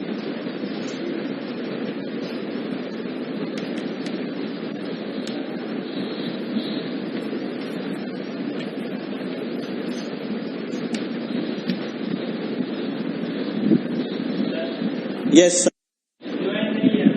क्या बेटा? हैं? ज्वाइन हो रहा है ना सर, इसकी पूंछ से मिला हुआ है। नहीं भी होता तो क्या मैं पैरेलल शिफ्ट करके आगे ले आता, फर्क क्या पड़ता हूँ? ठीक है? मान ले बी वेक्टर जो है वो यहाँ रखा होता तो भी मैं या तो बी को उठा के यहाँ पे रख देता या ए को उठा के बी के नीचे रख देता, तो क्या ज्वाइन हो जाते ना बेटा? यहाँ भी यही किया हमने। क्या किया? इनकी टेल और टेल को ज्वाइन कर दिया। क्या क्या ज्वाइन कर दिया? टेल और टेल। क्या तुम लोग टेल से टेल मिला पाओगे? ताल से ताल मिलानी आती है किसी को? कोई है सिंगर अपनी क्लास में? सिंगर मतलब ऐसे नॉर्मल सिंगर, मेरे जैसा बाथरूम टाइप वाला है? मैं गाता हूं तो लोग पैसे देके बोलते हैं चुप हो जा, मत गा। है तुम में से कोई ऐसा टैलेंट रखने वाला? बेटा टैलेंट है, तुम साले हंस रहे हो। हाँ, लाइन लिखो। If 2 vectors are joined tail to tail, if 2 vectors are joined tail to tail, then the smaller angle between them. If 2 vectors are joined tail to tail, then the smaller angle between them. If 2 vectors are joined tail to tail, then the smaller angle between them is the angle between 2 vectors. Is the angle between 2 vectors. तो बता 2 vectors के बीच में maximum कितना angle हो सकता है? 180। कितना हो सकता है? 180। अब देख तेरा सवाल का जवाब, आजा। मुझे याद है तूने पूछा था, ये वेक्टर क्या है बेटा A, ये वेक्टर क्या है बेटा, मान ले कोई B। क्या तू देख पा रहा है? अब इनके बीच का छोटा एंगल कौन सा? दोनों बराबर ही है। क्या एक ही लाइन पे है? 0 डिग्री है एंगल या 180 है? क्या बेटा दिस इज द एंगल? क्या सब देख पा रहे हैं? ये एंगल कितना है? 180 डिग्री। क्या आपको नजर आया? पक्का ये एंगल है बेटा इनके बीच में 180। अब वहीं देख, अगर मैं बोलूं एक वेक्टर A ये है और दूसरा वेक्टर B ये है, तो इनके बीच का एंगल क्या है? क्या 0 डिग्री है? क्या 0 डिग्री है? क्यों? दोनों क्या सेम डायरेक्शन में है? तो बेटा एक से बैठ के दूसरे तक जाने के लिए क्या कोई एंगल ट्रेवल करना पड़ेगा? दोनों इन द सेम डायरेक्शन है। अगर सेम डायरेक्शन में है तो एंगल कितना? अगर ऑपोजिट है तो एंगल कितना? समझ में आया? कुछ नहीं आया समझ? क्या दो वेक्टर्स के बीच का मैक्सिमम एंगल 180 हो सकता है? अगर मान ले मैं वेक्टर ऐसे बना के दे दूं तुझको, A वेक्टर और ये B वेक्टर, दो वेक्टर बना दिए, क्या दिस इज द छोटा एंगल? पक्का? क्या बच्चों दिस इज द छोटा एंगल? क्या this will be the right answer और this will be the right answer? क्या this will be the right answer? आपको समझ आ रहा है? क्यों? कभी भी एंगल 180 से बड़ा नहीं होगा, क्योंकि 180 के बाद क्या दूसरा पोर्शन छोटा हो जाएगा। अगर मैं एक एंगल दे दूं तेरे को दो वेक्टर्स के बीच में, मैं इस तरह से बना के दे दूं, एक वेक्टर ये रहा बेटा, एक वेक्टर ये रहा, और ये एंगल था 181 डिग्री, तो क्या ये सही है एंगल? नहीं है ना। एंगल क्या होगा? 179 डिग्री। क्या this is right and this is wrong? Are you getting my point? You are not getting my point? पक्का पक्का? श्योर? कॉन्फिडेंट? लॉक कर दिया जाए? बनाना चाहो तो बना लो, नहीं तो मैं आगे पढ़ूं। बनाना चाहते हो तो बना लो बेटा। लिख लो, एक लाइन तो लिख लो, the maximum angle between the vectors can be 180 degrees. लिख लीजिए, the maximum angle between two vectors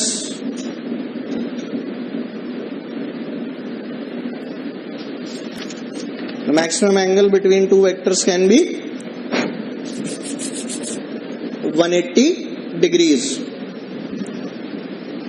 दो वेक्टर्स के बीच का मैक्सिमम एंगल क्या हो सकता है? 180 डिग्रीज। ठीक है, अब सोच के बता मेरे को कि जो दो वेक्टर्स एंटी पैरेलल होते हैं उनके बीच का एंगल क्या होता है? 180 होता है। पैरेलल के बीच में 0 डिग्री, नेगेटिव वेक्टर्स में 180 होगा। क्या आपको चमक गई पुरानी वाली बात? पक्का चमकी है ना? चलो, तो इसी बात पे हम लोग एंट्री मारते हैं बच्चों, वेक्टर अलजेब्रा।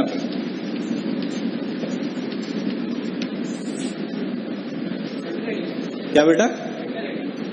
क्या बोल रहे हैं? Centre heading? मतलब सेंटर हेडिंग क्या होती है? अरे इसी चैप्टर का पार्ट है बेटा। टाइप्स ऑफ वेक्टर खत्म हो गए। Now we are entering into addition, subtraction, division, multiplication of vectors. बात समझ आ गई? हम लोग 3 क्वालिटीज पढ़ते हैं, addition, subtraction and multiplication. Multiplication के अंदर फिर हम लोग 2 तरीके पढ़ते हैं, एक होता है बच्चों डॉट प्रोडक्ट, एक होता है क्रॉस प्रोडक्ट। 2 तरह की चीजें। अभी तो हम एडिशन के अंदर भी 3-4 तरह की चीजें पढ़ेंगे। एक पढ़ेंगे ट्राइंगल लॉ, एक पढ़ेंगे पॉलीगन लॉ, एक पढ़ेंगे पैरेललोग्राम लॉ, फिर एक पढ़ेंगे एनालिटिकल लॉ। ठीक है, ऐसे अलग अलग लॉज पढ़ेंगे। चिंता मत कर, बहुत आसान है, डर मत। नाम खतरनाक है पर है कैसे आसान। ठीक है, तो हम लोग भाई वेक्टर अलजेब्रा की जब बात करते हैं, अलजेब्रा का मतलब जोड़ना घटाना। जोड़ने घटाने के अंदर पहला प्रोसेस क्या लिया जाता है बच्चों? जोड़ना आसान या घटाना? यानी कि एडिशन। पहला प्रोसेस क्या लिया गया? एडिशन। और एडिशन के अंदर भी हम लोगों ने सबसे पहले कहा कि शुरुआत के जो मेथड है, let's go for the graphical methods first. कैसे मेथड्स पे जाते हैं? ग्राफिकल मेथड्स पे। और ग्राफिकल मेथड्स के अंदर जो पहला पोर्शन आया वो आया बच्चों ट्राइंगल लॉ। अरे कुछ भी नहीं है, स्टेटमेंट्स है फालतू के, फर्जी देख लेना, है ना, पर जीवन में काम आने वाली चीज। Triangle law of addition. ठीक है बच्चों, कौन गिरा? जब बैठे बैठे गिर गया, नींद का झोंका आया। आज तेल लगा के नहीं आया तू? आया हूं सर, दुकान है सर तेल की, तो कैसे नहीं लगाऊंगा। ऐसे क्या बैठे बैठे गिर गया था? कॉपी गिरी थी, अरे नर्सरी में पढ़ता है ना तू, ऐसे थी, उसने धक्का मार दिया, चुगलखोर। अच्छा देख, ट्राइंगल लॉ, कौन सा लॉ पढ़ेंगे बेटा? Triangle law. ट्राइंगल लॉ हमें क्या कहता है, ध्यान से देखो सभी लोग, अगर किसी vector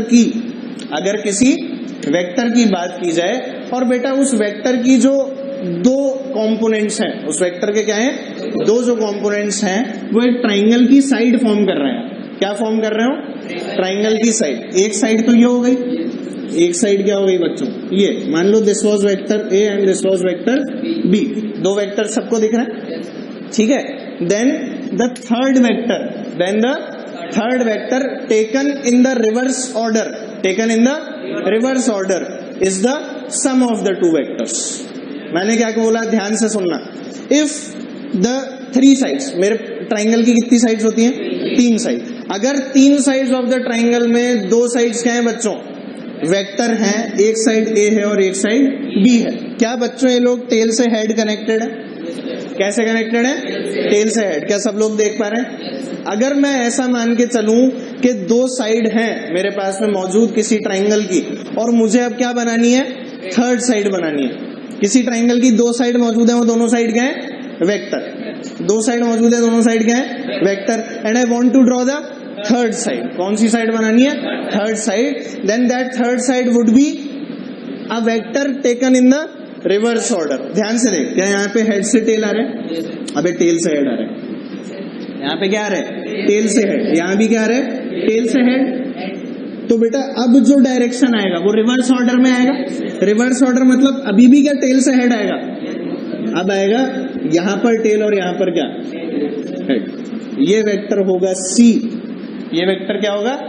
and this C will be is equal to A plus B. This will be the sum of these two vectors. ठीक है। अगर कोई भी वेक्टर मेरे को दो दे रखे हैं और उन वेक्टर्स को मैं इस तरह से अरेंज कर लूं, कैसे अरेंज कर लूं? एक का हेड और दूसरे की टेल। तो बेटा ट्राइंगल कंप्लीट करने पर मेरे को एक नया वेक्टर मिलता है। वो वेक्टर क्या होता है? ए प्लस बी। वो वेक्टर क्या होता है? ए प्लस बी। पर जो ट्राइंगल कंप्लीट करना है वो कैसे करना है? रिवर्स ऑर्डर में। भाई अगर मैं सेम ऑर्डर में करता तो क्या बनता? ए इधर, बी इधर और सी की एरो यहाँ आती क्या नहीं? पर हमने क्या देखा? सी की एरो किधर आ रही है? इधर। सी की एरो किधर आ रही है बेटा? इधर। इसीलिए क्या बोला गया? Triangle completed in the reverse order. कौन से ऑर्डर में कंप्लीट किया? रिवर्स ऑर्डर में। क्या तेरे को कुछ बात समझ में आई? पक्का बोल। यही कौन सा लॉ होता है? Triangle law. कौन सा लॉ होता है? Triangle law. पर क्या जरूरी बात है? हेड से टेल कनेक्टेड होना चाहिए। क्या कनेक्टेड होना चाहिए? हेड से टेल। ध्यान से सोच, अगर इसी वेक्टर को मैं इस तरह से रख देता, मैं मान ले ऐसे देता, ये वेक्टर था बेटा ए और ये वेक्टर क्या था? बी। तो क्या मेरा सबसे पहला काम होता है इनको टेल से हेड मिलाना? सबसे पहला काम क्या होता? टेल से हेड मिलाना। तो क्या बेटा मैं बी को आगे शिफ्ट करके बनाता? बी को आगे शिफ्ट कर दिया। ये वेक्टर ए तो ऐसा का ऐसा रहा, बी कहाँ पहुंच गया बेटा? यहाँ पे। बोल पहुंचा के नहीं? अब बोल मेरे को ए प्लस बी करना है तो क्या होगा? क्या this is your vector C? Arrow किधर? ऊपर या नीचे? ऊपर या नीचे? पक्का पक्का? क्या this is the direction of arrow? और ये वेक्टर क्या हो गया? A plus B. ये क्या है हमारा? Triangle law of addition. क्या चीज पढ़ रहे हैं अभी? एडिशन। इसीलिए क्या बोला इसे? Triangle law of addition of vectors. क्या आपको ये बात समझ में आई? ड्रॉ कर लो। समझ में आया बेटा? पक्का?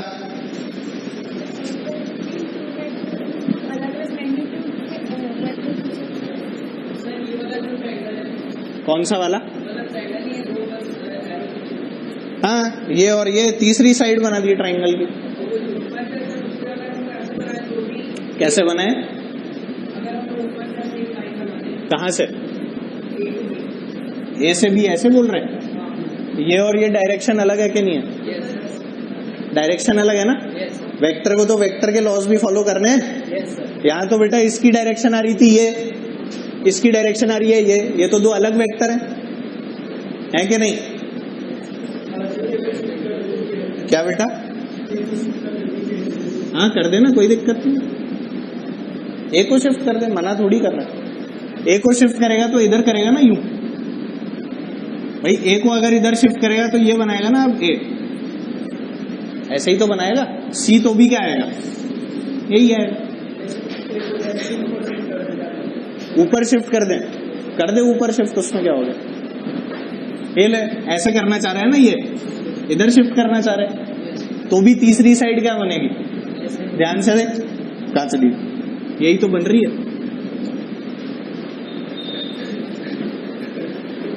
यही तो वेक्टर का खेल है यार, इतना जोरदार है कि नहीं, सुंदर चीज। कहीं से भी कहीं भी पहुंच जाते हैं और हर बार वहीं पहुंच रहे होते हैं। क्या? हाँ बेटा, वो तो नई कहानी ही अलग हो गई ना, वो तो वेक्टर ही नया बना दिया। मेरे को आंसर कैसी डायरेक्शन में चाहिए, उधर, वो डायरेक्शन दे रहे हैं इधर, दोनों अलग बातें है ना। अरे अभी इसमें सब्ट्रैक्शन भी पढ़ेंगे बेटा, ए माइनस बी भी पढ़ेंगे, चिंता क्यों कर रहे हैं। ट्राइंगल लॉ तो बहुत मुश्किल होता है, अभी इसके आसान रूप आने वाले हैं, चिंता मत कर, ठीक है। ट्राइंगल लॉ तो मुश्किल है। क्या सबने बना लिया? बेल बजी थी क्या? हाँ चलो अगला लिखो। इसी के अंदर पहले लिख ले, if two vectors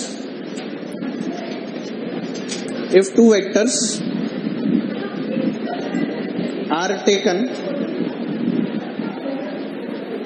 if two vectors are taken as the sides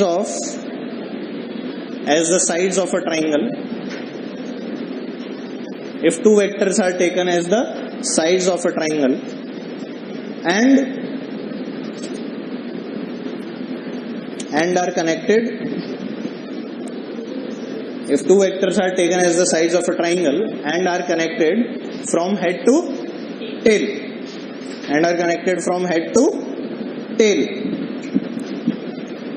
then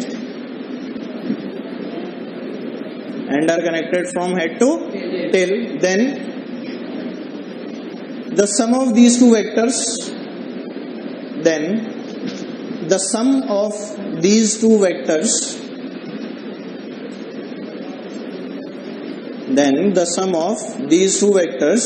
is the third side of the triangle, then the sum of these two vectors is the third side of the triangle taken in reverse order, taken in what? Reverse order। सबने लिखा? पक्का सबने लिखा? 100%। क्या सबको समझ में भी आया? पक्का बोलो यार। नेक्स्ट लिखो। नेक्स्ट लॉ आता है आपके जीवन में पॉलीगन लॉ। नेक्स्ट लॉ आता है आपके जीवन में पॉलीगन लॉ।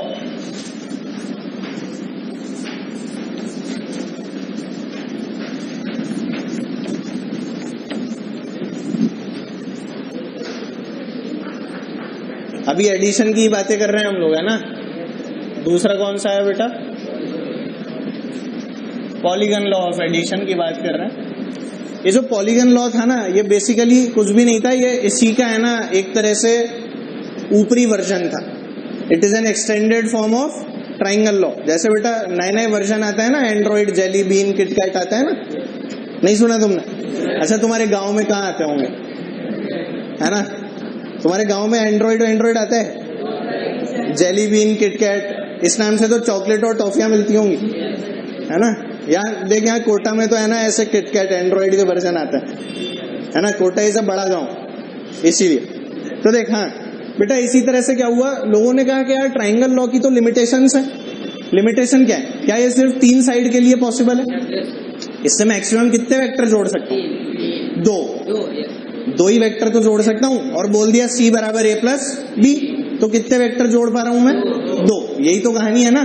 पर यार अगर मैं 2 से ज्यादा वेक्टर जोड़ना चाहूं, ऐसा जरूरी है हमेशा 2 ही क्वांटिटीज दी जाए? कोई 3, 4, 5 ऐसे क्वांटिटी दे दे फिर? तो लोगों ने कहा कि एक नया लॉ बनाते हैं, which is an extension of the triangle law, और उसको क्या नाम दे दिया गया बच्चों?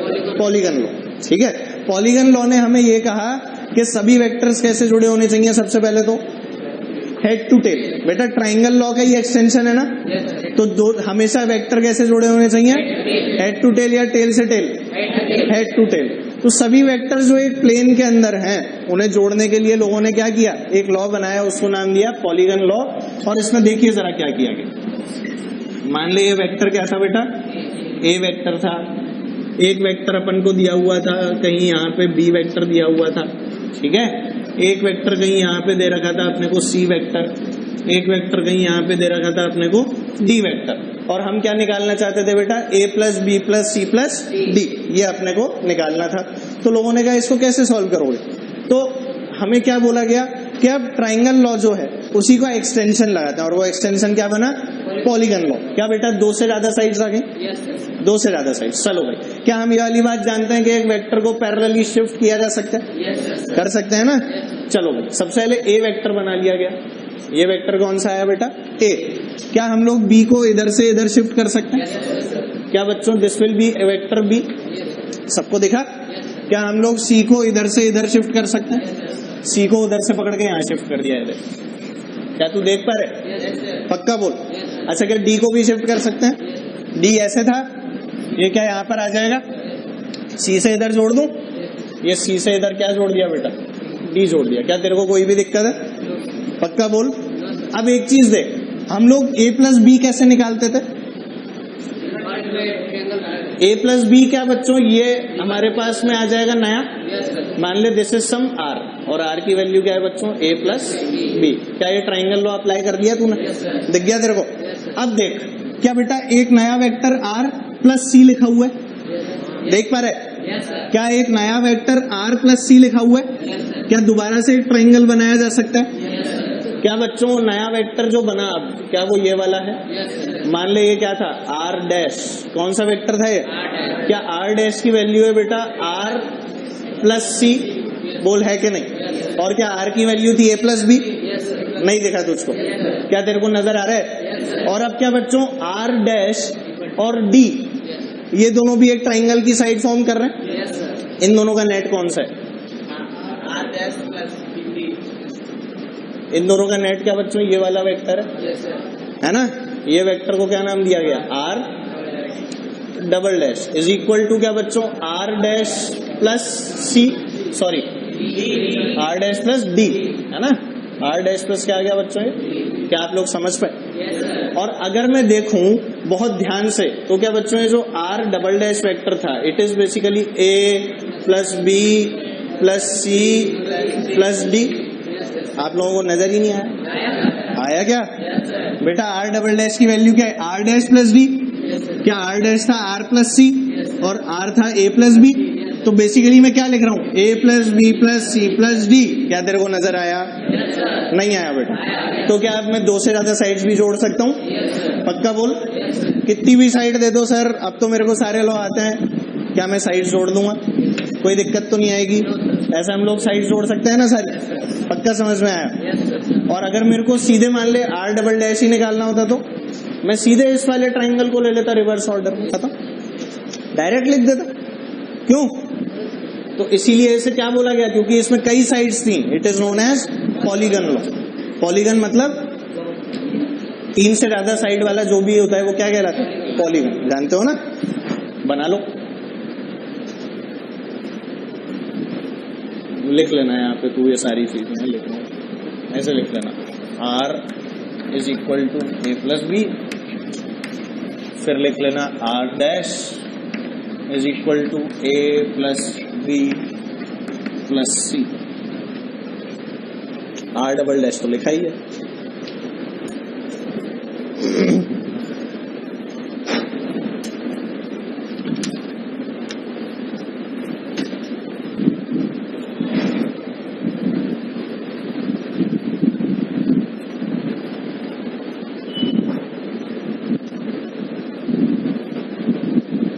अभी बेल थोड़ी लगी है, नहीं लगी ना, आज बेल खराब हो गई है क्या, हैं, मजा आ गया,